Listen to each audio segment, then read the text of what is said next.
Hey guys, my name is Joe and I'll be taking you all through how I made this tire in Blender.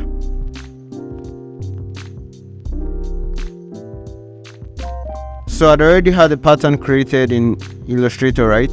So I just took a screenshot and I brought it into Blender so I could trace out the pattern into a mesh. So here I'm still trying to make sure that the loop counts and everything looks good before I start creating for the others. When I knew that I had a lot of loop cuts, I moved into duplicating for the others. Then what I did next was to make sure I put in an array modifier, right? So the array modifier just duplicated this pattern on the y-axis. Then I brought in another modifier called the curve modifier. What this curve modifier is going to do is going to duplicate that, but it's going to take it around a circle, which we want for this tire. So we already have that locked down, but I ran into some issues with the normals, so I had to recalculate those normals. So right here, I started creating the base of the tire by using a cylinder, then just boring a hole in the cylinder. So here I created that edge loop just so I could get the tire looking like this pressure air in it, so it's not just flat out. Then right here I noticed again that the normals was still giving me issue, so I fixed that and then extended the pattern a bit because it was beginning to look plain with just the one I created in Illustrator. So I did that. Then I went on to working on the tire. After that, I went on to trying to create the rim basically.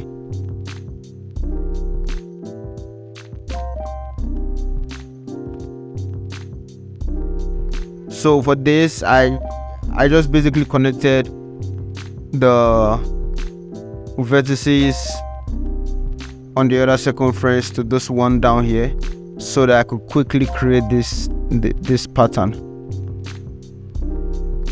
I don't think this is what I used in the final one.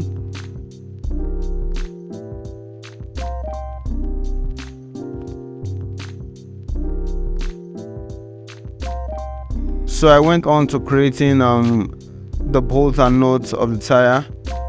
If you notice there, I made a mistake, so I had to readjust the building operation so that it's containing where I want those to be.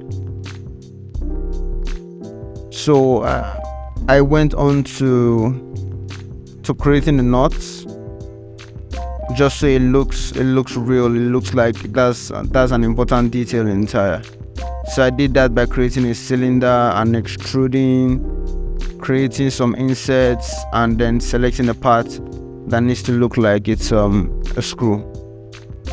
After doing this, I put on some bevels just to make it look real, and then after the bevels I tried to duplicate it around to other spots.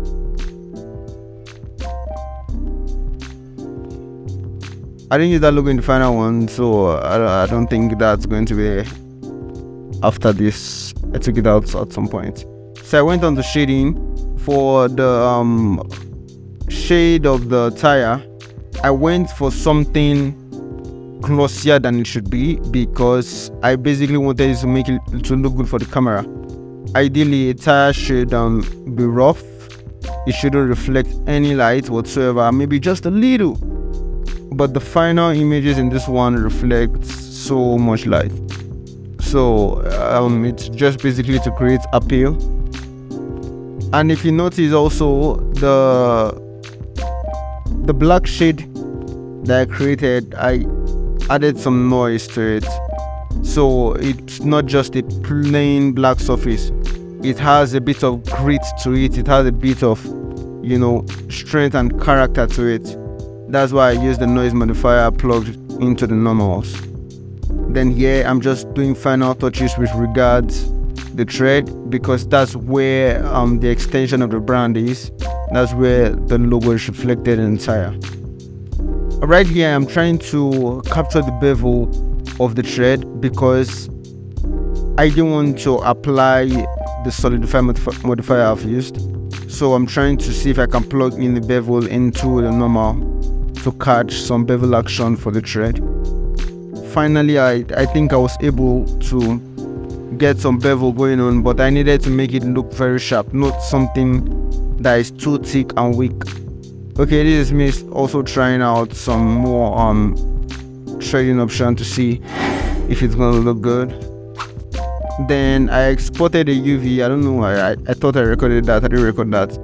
So the basic idea is to export a UV in Blender, so you can easily bring into Illustrator and create the pattern for the side of the tire. So this is me just putting some graphic elements, trying to make sure that it's okay and it's just detailed enough for you to believe that okay, those are actually legitimate detail. Meanwhile, I'm just scribbling with words and putting random things there.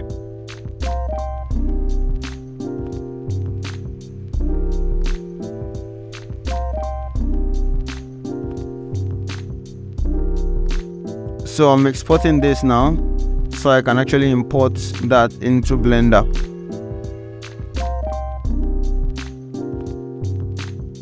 That's just a quick render to see what it looks like, and I think it's getting to where I want it to be, but I wanted a little bit of detail to the side.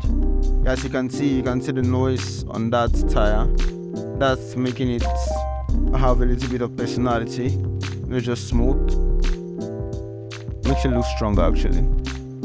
So I just selected the part that I needed for the to have the side detail. I did a simple project from view for that.